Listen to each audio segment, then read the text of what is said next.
സാധാരണ ഒരു ബിൽഡർ എന്ന നിലയ്ക്ക് ഞാനൊരു ബിൽഡറാണ്. എൻ്റെ ഒരു കൺസേൺ എന്താണ്, എൻ്റെ നേരത്തെ പറഞ്ഞ പോലെ എൻ്റെ ഡേറ്റ പുറത്ത് പോകരുത്, അങ്ങനെയൊക്കെയുള്ള. അപ്പോൾ അതുകൊണ്ട് ഞാൻ സാധാരണ ഇതിൽ പണ്ടൊക്കെ ഇൻഹൗസ് ആയിട്ടുള്ള ഒരു ERP ആയിരുന്നു നോക്കിക്കൊണ്ടിരുന്നത്. പല വെൻഡേഴ്സും ഇന്ന് ഇപ്പോൾ കേരളത്തിലെ ബേസ്ഡ് ആയിട്ടുള്ള വെൻഡേഴ്സൊക്കെ ഇപ്പോഴും അങ്ങനെയുള്ള സർവീസാണ് കൊടുത്തുകൊണ്ടിരിക്കുന്നത്. എന്നാൽ ഇൻ്റർനാഷണലി MNCs ആയിട്ടുള്ള വെൻഡേഴ്സോ അല്ലെങ്കിൽ ഇന്ത്യയിലെ തന്നെ മറ്റു പല പ്രമുഖ വെൻഡേഴ്സോ ഒക്കെ കൊടുക്കുന്നത് ഇപ്പോൾ വേറെ മോഡലുകളിലാണ്. എന്താണ് ഇതിൻ്റെയൊക്കെ ഒരു ബെനിഫിറ്റ്സോ, അല്ലെങ്കിൽ ഏതായിരിക്കും നമുക്ക് സൂട്ടബിൾ ആയിട്ടുള്ളത് സാധാരണ രീതിയിൽ? ഓക്കെ, ഇപ്പോ നമ്മുടെ ടെക്നോളജി ഇത്ര വളർന്നിരിക്കുന്ന ഒരു സാഹചര്യത്തില് നമുക്ക് പല രീതിയിലുള്ള പ്രോഡക്ട്സ് ഉണ്ട്. റോയ് പറഞ്ഞ പോലെ, ഒന്ന് നമ്മുടെ തന്നെ സെർവർ, നമ്മുടെ ഓഫീസ് വെച്ച്, നമ്മുടെ പ്രിമൈസിൽ തന്നെ വെച്ച് അതിൽ ഇൻസ്റ്റാൾ ചെയ്യുന്ന ERPs ഉണ്ട്. അപ്പൊ നമുക്ക് വരാവുന്നത് ഓവർഹെഡ്സ് എന്ന് പറയുന്നത്, ആ സെർവർ മെയിൻ്റനൻസ് എന്ന് പറയുന്നത് ഒരു ഓവർഹെഡ് ആയിട്ട് നമുക്ക് വരും. പക്ഷെ പലർക്കും അത് എന്താ പറയാ, ഡേറ്റ ലീക്കേജ് ഉണ്ടാവാതിരിക്കാൻ അതാണ് ബെസ്റ്റ് എന്ന് തോന്നുന്നവരുണ്ട്. പക്ഷേ ഇൻഹൗസ് വെൻഡേഴ്സ് ഉള്ള, സെർവേഴ്സ് ഉള്ളവരും ഹാക്ഡ് ആവുന്ന സിറ്റുവേഷൻസ് നമ്മൾ കണ്ടിട്ടുണ്ട്. പക്ഷെ അങ്ങനെ ഉള്ള ERPs നമുക്ക് വേണമെങ്കിൽ ചൂസ് ചെയ്യാം.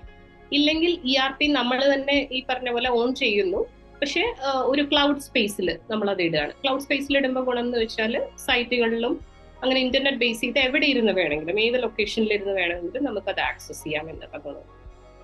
ഇനി വേറൊരു മോഡൽ ഉള്ളത് സോഫ്റ്റ്വെയർ ആസ് എ സർവീസ് എന്ന് പറഞ്ഞ പ്രോഡക്ട്സ് വരുന്നുണ്ട്.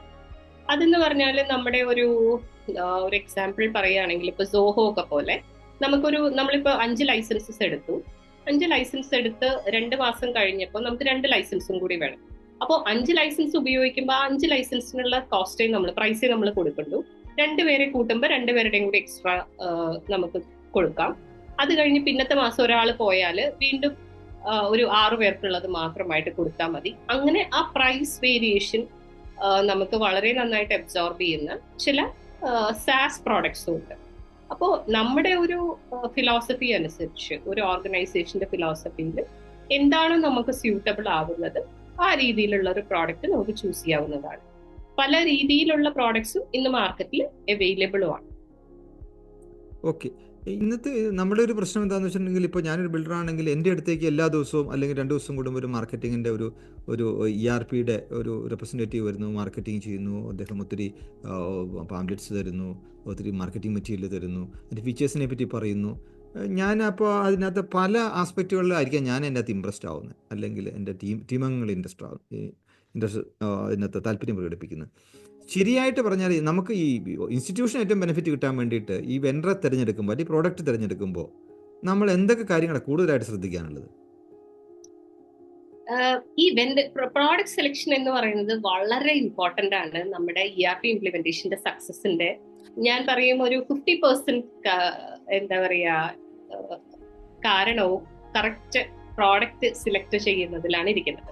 ഇപ്പൊ പ്രോഡക്റ്റ് സെലക്ട് ചെയ്യാനായിട്ട് നമ്മളൊരു സ്ട്രക്ചേർഡ് അപ്രോച്ച് തന്നെ എടുക്കണം. ആദ്യം നമ്മുടെ റിക്വയർമെന്റ്സ് എന്താണെന്ന് കൃത്യമായിട്ട് ലിസ്റ്റ് ചെയ്യണം. എന്നിട്ട് നമുക്ക് സ്യൂട്ടബിൾ ആവുന്ന ERPs ഉള്ളവരിലേക്ക് ഒരു റിക്വസ്റ്റ് ഫോർ കോട്ട് ആയിട്ട് റിക്വയർമെന്റ്സ് അയക്കണം. അപ്പോൾ നമുക്ക് സ്യൂട്ടബിൾ എന്ന് ഞാൻ പറയാൻ കാരണം, ERPsന് തന്നെ ഒരു 3 tier ആയിട്ട് നമുക്ക് തിരിക്കാം. Tier 1 ഒരു 1000 crore അല്ലെങ്കിൽ ഒരു ഈവൻ 500 crore മുകളിലുള്ള പ്രോജക്ട്സ് എടുക്കുന്ന വലിയ കമ്പനികൾ, അവർക്ക് സ്യൂട്ടബിൾ ആയതാണ് Tier 1 products, like may be Oracle, NetSuite അല്ലെങ്കിൽ SAP. കാരണം എന്താ വെച്ചിട്ടുണ്ടെങ്കിൽ അതിന്റെ ആ ERPsന്റെ കോസ്റ്റും അതുപോലെ കൂടുതലാണ്. അപ്പൊ അത് കൊണ്ട് ബെനിഫിറ്റ് ഉണ്ടാവാൻ പോകുന്നത് അത്തരം കമ്പനീസിനാണ്. ഇനി Tier 2 കമ്പനീസ് ഉണ്ട്, മേ ബി ഒരു 100 to 500 റവന്യൂവിൽ നിൽക്കുന്ന ടേൺ ഓവർ ഉള്ള കമ്പനീസ് ഉണ്ടാവും. അവർക്ക് വേണ്ടുന്ന Tier 2 മേ ബി ഒരു 30 lakhs 20 lakhs ഒക്കെ ലൈസൻസിങ് ഫീ വരുന്ന പ്രോഡക്ട്സ് ഉണ്ടാവും.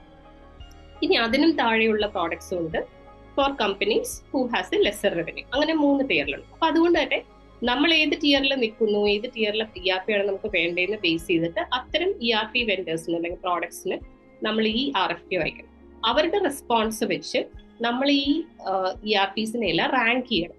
ഇപ്പൊ റാങ്ക് ചെയ്യുമ്പോൾ എന്ന് വെച്ചാൽ നമുക്കിപ്പോ റിക്വയർമെന്റ്സ് ഉണ്ടെങ്കിൽ എല്ലാ റിക്വയർമെന്റ്സും മസ്റ്റ് ഹാവ് ആവരുത്. നമുക്ക് ചില ഒരു എന്താ പറയുക റാങ്കിങ് കൊടുക്കാൻ പറ്റണം, അല്ലെങ്കിൽ പ്രയോറിറ്റൈസ് ചെയ്യാൻ പറ്റണം നമ്മുടെ റിക്വയർമെന്റ്സിനെ തന്നെ.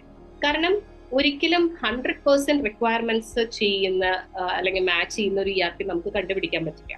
പക്ഷെ 90% ഓർ 95% മാച്ചിങ് ഉള്ളത് നമുക്ക് കണ്ടുപിടിക്കാൻ പറ്റും.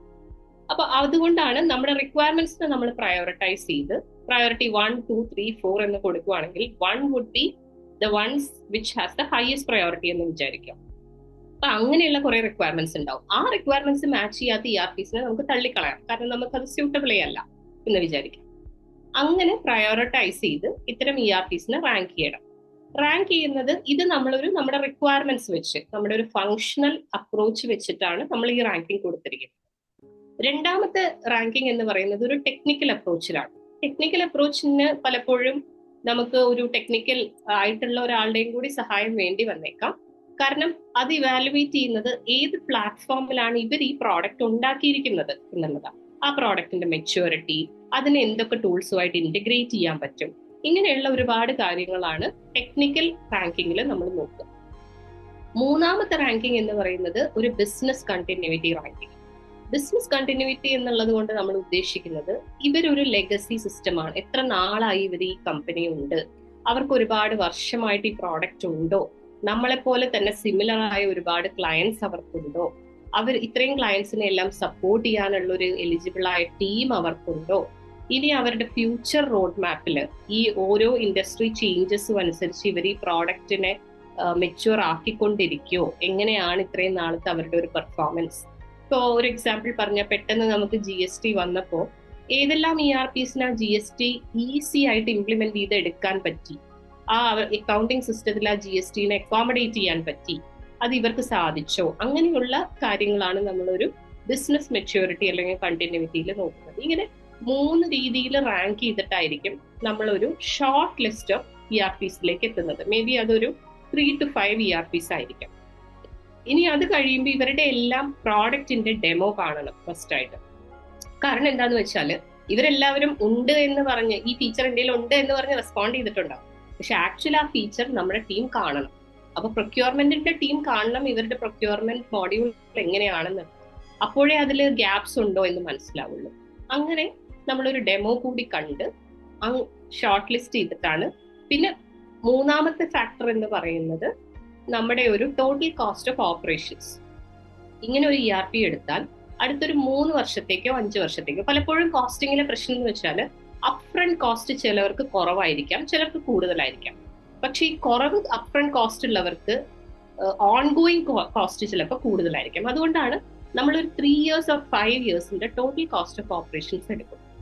അങ്ങനെ നോക്കിയിട്ട് കമ്പയർ ചെയ്യും ഇതിൽ ഏറ്റവും കുറവ് കോസ്റ്റ് വരുന്നത് ആർക്കാണ്, അതനുസരിച്ച് വേണം നമുക്ക് ബഡ്ജറ്റ് ചെയ്യാനായിട്ട്.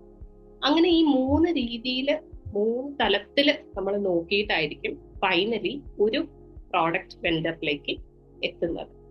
അത് എത്തിയതിന് ശേഷമായിരിക്കും പിന്നെ നെഗോസിയേഷൻസ് നടക്കുന്നത്. അത് ഫിനാൻഷ്യൽ മാത്രമല്ല, ഒരു IT വെണ്ടറിന്റെ ടേംസ് ആൻഡ് കണ്ടീഷൻസിൽ ഒരുപാട് ലൂപ്പ് ഹോൾസ്, നെറ്റിഗ്രിറ്റീസ് ഒക്കെ ഉണ്ടാവും. അതെല്ലാം മനസ്സിലാക്കി നെഗോഷിയേറ്റ് ചെയ്യാൻ നമുക്ക് സാധിക്കണം. അങ്ങനെയാണ് successful closure or selection of N ERP എത്തുന്നത്.